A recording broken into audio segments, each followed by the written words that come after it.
Hey there, it's me, your American friend. Why did I just say your American friend? I have no idea, but that's okay. That's fine. We're going to keep going. Welcome to my YouTube channel. Woo! I'm Chrissy. Hey, hey, hey. Nice to see you. Hope you're glad to see me too.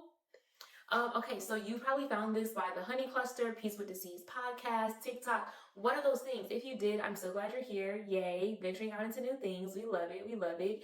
So YouTube is probably going to be a longer version of my Instagram videos. I used to do a lot of longer form videos on Instagram, and then of course Instagram is ever changing. So here we are.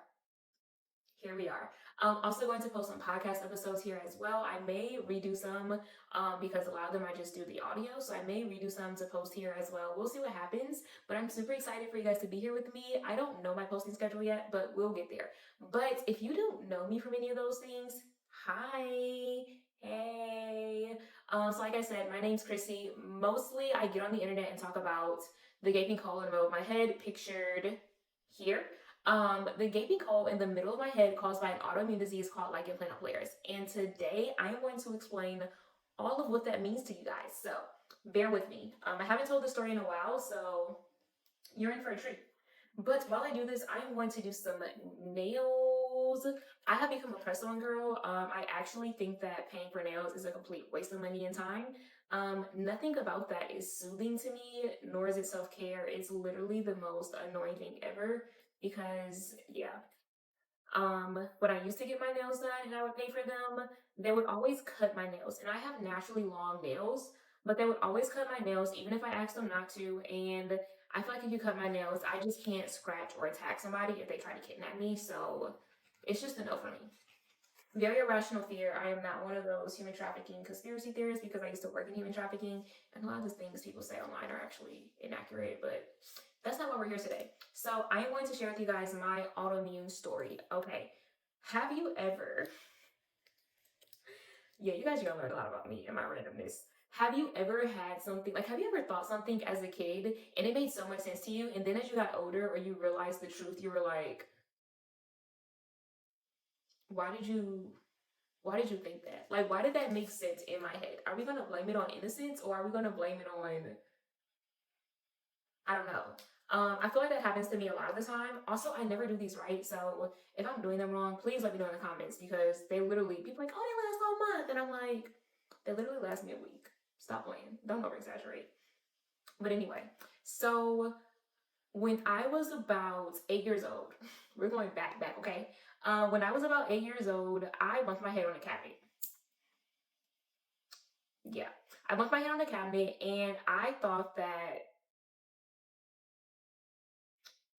okay, anyway, I bumped my head on a cabinet and it left a bump for sure. It left like a scab. Um, and every time, like I would feel that side of my head, I would feel a scab. Now I won't say every time because I wasn't feeling that side of my head until like a few years later when I was like maybe, actually I had to be like 9 when this happened. So I was 9 when I bumped my head maybe. No, I was 8. Okay. I was 8 when I bumped my head. Um, when that happened, there was a scab on my head. Yes. Now, when I was about 12 or so we're going forward a lot, I would still feel this scab, this bump on my head. And I'm thinking to myself, like, oh, that's still there from me bumping my head. That's the thing that's like the thing when you think you're a kid and you're like, why did you think this? This scab was here for 4 years. That's not how that works. So I'm like, oh, like it's still here from when I bumped my head as a kid. Cool, fine, whatever. Um, so it was on this side of my head. Fast, like I would feel it on this side, but then I would feel it on this side as well, and it was just like, no, ma'am, that's not how that works. I really hate this part. I hate the sound more than anything in the world. Um, so I'm just like, okay. So I started to realize, like, okay, it's moving. Like I know for a fact this is the side of my head that I bumped on the cabinet. But now I'm feeling it on the opposite side of my head. So what's going on? What's happening? But then I would feel like multiple bumps at a time. So I'm like, okay, I didn't bump my head this many times on the cabinet. So what's happening? I think I eventually told my mom. I had to at some point because how we had made it this far. So I eventually mentioned it to somebody, and we realized that I really hate the filing piece. It just feels very weird on my nails. So I told somebody and looking at my scalp, and it was like a little bit alarming, because there were multiple scab-like bumps on my head. Okay, so it was like scabs all over my head. It was very weird. Also noting that I have very long and thick hair. I mean, I still have pretty long hair, but my hair was really long and really thick at this time. So I'm about 12, 13 years old at this point. And we go to the doctor and they're like, oh, it looks like it could be some type of bacteria. Ooh, we have a light that we've never used before. We can use this light. This is the beginning of my trust issues with doctors. So we do this. Basically, to me, in my opinion, they're playing in my head with this light. And they're entirely too excited about using this light in my head. Whereas I just have all these bumps in my head and my hair's coming out. Like I have like little pieces of hair coming out. And I'm just like, what the heck is going on? Mind you, again, I'm like 13 years old. So we do that. They give me medicine for like bacteria and like fungal infections or whatever. First off, that medicine tastes like crunchy bugs crawling on my tongue. It was the most disgusting thing I had ever had in my whole entire life. Like, no. And then you had to mix it. It was pink. It was some concoction. It was in like two different things. You had to mix it together and like shake it. It was so nasty. It honestly tastes like protein, which is why present day I really cannot deal with protein like protein powder, because it's literally so disgusting. But yeah, so did that. I was never consistent with that because I'm a kid, okay? Kids don't like medicine, but this medicine was not going to make me be like, oh yeah, let's do this. Plus they really irritated me when they were playing in my hair. So I'm like, y'all just don't even like, this is jokes to you. Like, cool, whatever. So that happened, and I am a terrible storyteller while I do things, so we'll see what happens. This has no rhyme or reason to it. I'm literally just clipping away. Part of the reason why I probably don't even do press ons because they make my nails short, which is why I wasn't going to the nail salon. Okay, so they gave me this medicine and it was absolutely disgusting. It was gritty. It tasted like there were things crawling on my tongue. I just was not a fan at all. Like, no, not for me. I don't want it. Get it out of here. So there was that. And then fast forward from there, I really truly just started to ignore it. Like, it didn't bother me. I didn't bother it because no one had any answers. They also gave me the shampoo that that smelled like raw eggs. So imagine this. I'm literally a 13-year-old girl walking around with my hair smelling like raw eggs from this medicated shampoo. Talk about image issues. So there was that. So I ignored this for years. It wasn't until high school that we may have revisited again. But all throughout this time, I literally was just getting creative with how I did my hair. Like at this point, I did have pieces in spots in my hair where hair was falling out. I had really bad buildup. And it was like not buildup, but it was like very thick, scab-like buildup, all of that. So I am in high school trying to live my best teenage life, okay? And it starts to get a little crazy, I will say. But it was also kind of funny because it would be like this. This is where the dark humor and the coping shows up. Because I would literally, like my friends and I would have like jokes and stuff about it. Like, oh yeah, like the spot on your head. And at that point it was a little spot. Like it was a little speck. It wasn't too serious. But I definitely have to get very creative with how I styled my hair. I did cheer and I did competitive cheer at that. And our hair had to be like very similar. So when they would be like two braids on the middle, I'm like, guys, I can't do that.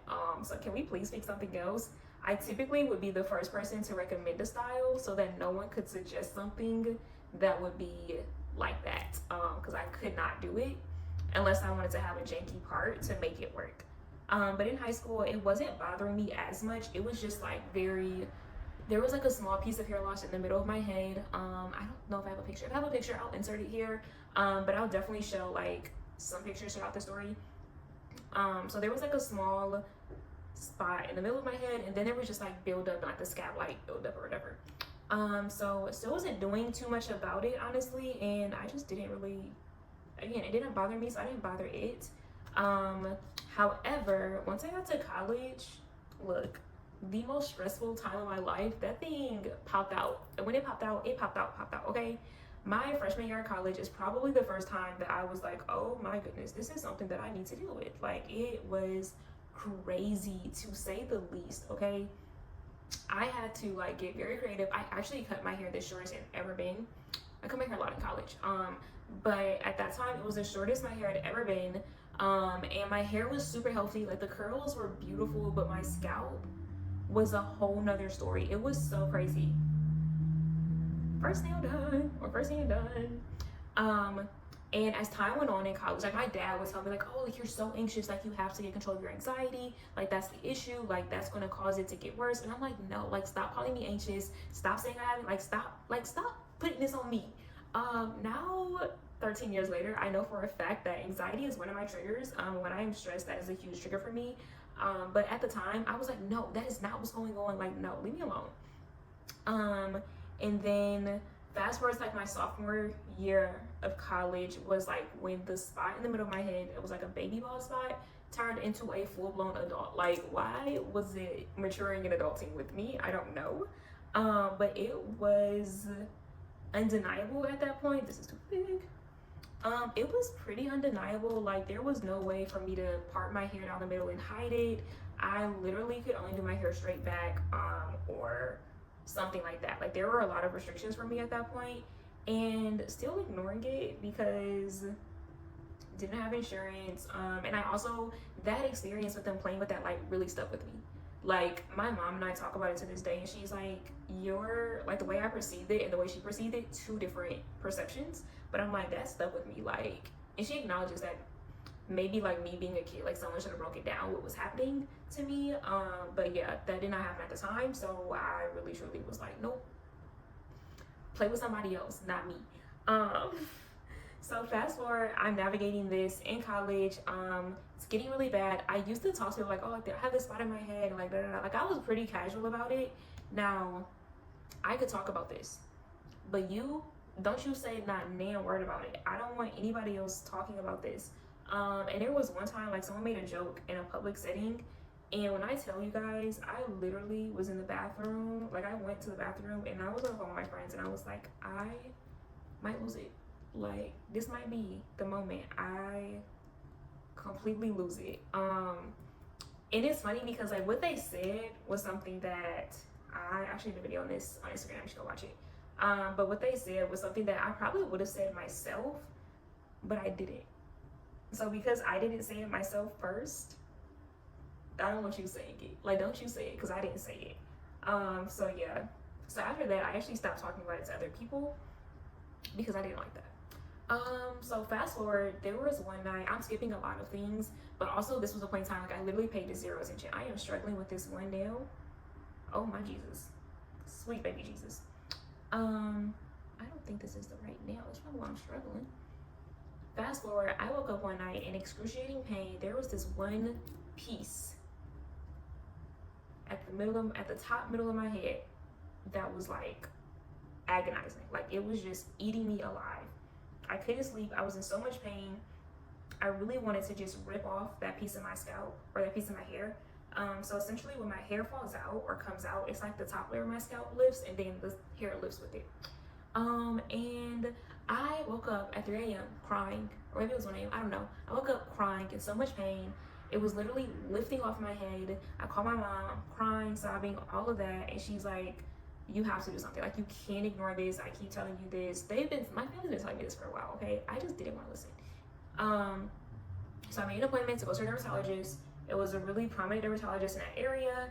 I went there, and first time going to the doctor by myself as an adult, and I feel like that was the start of my chaotic doctor's visits. I went there, they looked at my scalp, and they were like, oh yeah, like, it looks like you have lupus or psoriasis or X, Y, and Z. Like, it could be fungus, it could be something bacterial. And yeah, like, it was almost like a consultation. I don't know. It was really weird in hindsight after all the dermatologists that I've been to, but they were just kind of very casual about it. They literally told me that, and that was all. Like, I think they wanted me to schedule a follow-up appointment, and maybe that's where a biopsy would have been done. Maybe that's where they would have given me more information, but I don't recall this. I literally don't think anyone explicitly said this to me, because immediately after this, I was in the Uber going back to my dorm, sobbing, like, crying on the phone with my mom, and she was like, okay, we're going to go to X, Y, and Z, like, whatever. But that was probably the most traumatic. Not traumatic, that wasn't the most traumatic. The lady making me cry and calling me a scammer was traumatic. But that was a very, like, traumatic experience versus my first experience on my own. So yeah, there was that. So So fast forward. See, this is getting longer because the detail, and I'm struggling too. So I have 3 more nails to go. Okay, so fast forward, I go to where my mom recommended, which is in Michigan, where I'm from. The doctor comes in, immediately she's like, oh, you have like, it looks like you have like implanted players. We'll do a scalp biopsy to confirm. But in the meantime, I'm going to prescribe you X, Y, and Z to deal with the inflammation and to deal with the buildup. And we're going to do some scalp injections to really calm down the inflammation as well. When I said, where have you been all my life? Where have you been the past 8 years of my life? Because no one has ever spoken that confidently about my scalp before. Like, ma'am, where have you been? This was literally like my breakthrough moment. Like, to finally have a name for it, to finally know something other than, oh yes, alopecia.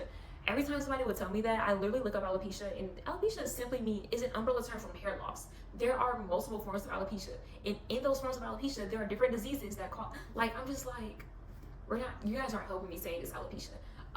So she's like, oh yeah, we're gonna do this. So that was my first time getting scalp injections. If you have ever gotten scalp injections for hair loss, you know this is the bane of our existence.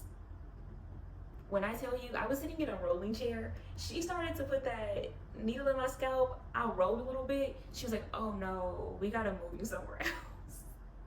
I was like, yeah, because needles in my scalp, needles don't go in my scalp, needles don't go in my head. Like, what? That was so crazy. But I felt so confident when I left there. It was insane.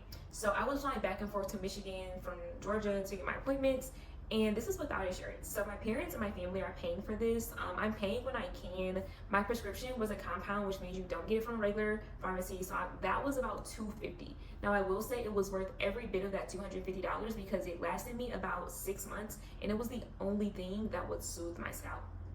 And that key ingredient was salicylic acid, and anything that has salicylic acid in, I love it, because that saved my scalp tremendously. So I was doing that. Fast forward, I actually got a little less consistent because every appointment, I started going to other places too because traveling was too much, but every appointment they would always tell me, now you know this hair isn't going to grow back, like it's scarred, it's not going to grow back, like, and the treatments, they aren't guaranteed, there's not a lot of research. Nothing that they were saying was optimistic. So it's like, I'm spending all this money, I'm coming to you guys, yeah, we know what it is, but we're saying that we don't know anything that'll help you. Why am I here? What am I doing? I was better off ignoring it if nothing is going to help me. So I went back to ignoring it for about 2 years or so, until I moved to Houston, and then I was like, I'm going to really take care of my health. Like, I'm going to really do this. And I was adamant about the fact that, like, I wholeheartedly, like, believe that God could do all types of things. And I applied that to everything in my life but my health. Like, that was the one area where I was like, no, like, they said it's not going to happen. So, like, I don't think, like, it's just not going to work. God, like, I mean, I'm here. And I was like, no, like, I am so sick and tired of this. Like, they can only do so much. So I have no choice but to put my hope in something else, which has to be God, or else I'm going to keep ignoring this. I'm going to keep feeling this way. I'm going to keep being emotionally and mentally drained. I'm going to keep feeling this lack of confidence. Like, I'm going to keep feeling all these things unless I do something different for myself. So that's when I decided, like, okay, I believe God for so much, and He's done so much in my life. Like, hope and faith go hand in hand. And I was like, I am really truly, like, my hope is gone. I have no hope when it pertains to my health, to my medical state, none of that. And I don't want that. Like, I want to be hopeful. Even if it's never going to get better, I want to have hope. I would rather live in hope than live in hopelessness. So I decided that I was going to activate my faith. And that's what I did. And I was like, I'm not going to someone who's going to tell me, like, it's never going to get better. And if they do, I'm no longer nodding and saying, I'm going to say, no, it can get better. I don't even care about the scar part. I don't care about that. I care about the rest of my head. I care about the healthy hair on my head. I care about all these other factors that play into my overall health and well-being, because right now, this is not it. So that's what I did. Why did I stop doing my nails? So that's the mindset I went in there with. And when I say that this physician was actually perfect for me, my first visit, she was like, oh, like, it looks this way, and I'm sure they probably told you that it won't grow back, but there's some potential, like, we can really calm down this inflammation. We can do this for the other areas. And I'm like, I didn't have to argue with nobody. I didn't have to try to advocate for myself. I didn't have to make myself feel uncomfortable in this space. She was already with me here. And that was so beautiful to me, because that was, again, one of the things that I really struggled with, that I'll probably share in another video about, like, advocating for myself in the medical spaces. She gave me things to do at home. She gave me advice. Like, she acknowledged, like, overall well-being, things that no one had ever mentioned before to me that made so much sense. Now, that was my first time seeing her, and that was her last day at that practice. So that was a little crazy. But I ended up seeing her physician assistant in my visits after that, and me and her, that was my girl, okay? She remembered my name. Every doctor that I would go to previously, I feel like they also told me that my hair would never grow back because they didn't remember me. Like, I'm a pretty quiet, laid back individual, so I can see that I wouldn't be the person that you're like, oh yeah, I know you, I remember you. I know that. But she remembered me, even if it was she looked at my chart before she walked into that room and that's how she remembered me, that's perfectly fine with me. I'd rather that than you telling me the same thing you told me last week or the last month that I was here and waste my money and my time. So that was a great experience. We really made a lot of progress. Like, when I was seeing her, that was the first time that I hadn't seen my scalp inflamed. Like, I was so consistent. I was doing everything that I knew I could do within my power. I was hopeful. I was everything I needed to be. And that was all I wanted for myself. And that's what I got. So that was a beautiful thing. And then she left. You want to talk about traumatic doctor's experiences? Like, trust issues, abandonment issues. She left me, y'all. She went to somewhere else to further her career, which was beautiful for her, but they specialize in cancer, and I don't have cancer. So I was like, okay. So I ended up going somewhere else. And when I went to this place, let's just say it was a man. He was older. She recommended him. It was at like a medical school setting. My first appointment, of course, he comes in, oh yeah, you know, this is never going to go back, right? And I was like, immediately, no sir, because it's already done things. Like, I've already seen, like, no, I'm not going there with you. I don't even know you, so don't try to jack up what I got going on here. But then he asked me, this man looks at me in my face. He has 2 students with him too. He has a resident and someone else with him too. Those are both females, they're younger. This man looks me in my face and says, yeah, you have so much hair, like, how do you hide? Because the spot that it's on the top of my head. Look, see it right here? He's like, yeah, how do you hide this? Do you wear a hairpiece? I paused. I didn't know what to say. Both of those girls looked so embarrassed for me and for themselves. Like, did he really just let this come out of his mouth? He indeed did. Those words came out of his mouth. And I said, no, I just have, like you said, I have a lot of hair. I can cover it. He really let that come out of his mouth.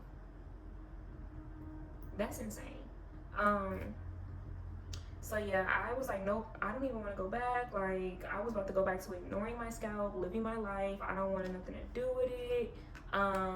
But then I had no other options. I ended up trying to go somewhere else, but that lady called me. That's a whole other story, maybe for another time. I left in tears. She called me a scammer, because basically she thought I was referred by somebody else than the person that referred me.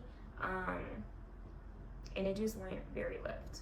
But yeah, so I went back. Now I go to their clinic, so I don't have to see that man again because that was so crazy. And y'all, I am struggling, okay? This is why I don't do these. Because why doesn't it fit? It worked for OJ, but it's not working for me. Make the nail fit, please. So yeah, so now I go to their clinic, and the nurse practitioner that I see is a godsend. Every time I come, she gives me something motivational. She remembers me. She asks me about my baby cousins that I go see, that I go visit, about my brothers. Like, these are things that she must be really putting in that chart, or she just really remembers. But she leaves me with something encouraging and motivational every time I go to see her. And that makes me so happy. Like, not only are you being an amazing human, but you're also caring about my overall well-being. And you're being kind to me. Like, I feel like a lot of physicians are not kind to patients. Like, it's literally a box to check off. and that affects like how you show up or what you share with them, or if you even want to see them or want to let them in. So I definitely can say that I really appreciate her because she is amazing. Why does no nail want to stick on this finger? I don't understand. Anyway, so that's my autoimmune story. I feel like that was very surface level, but I did that intentionally because I want to share bits and pieces that I learned throughout the years, experiences that I've had that have left me in tears or left me overjoyed, or left me in awe at the goodness of God, or left me traumatized at my body attacking itself. And I hope you guys will stick around for the ride. And look at that, we're done. You see them? You see them?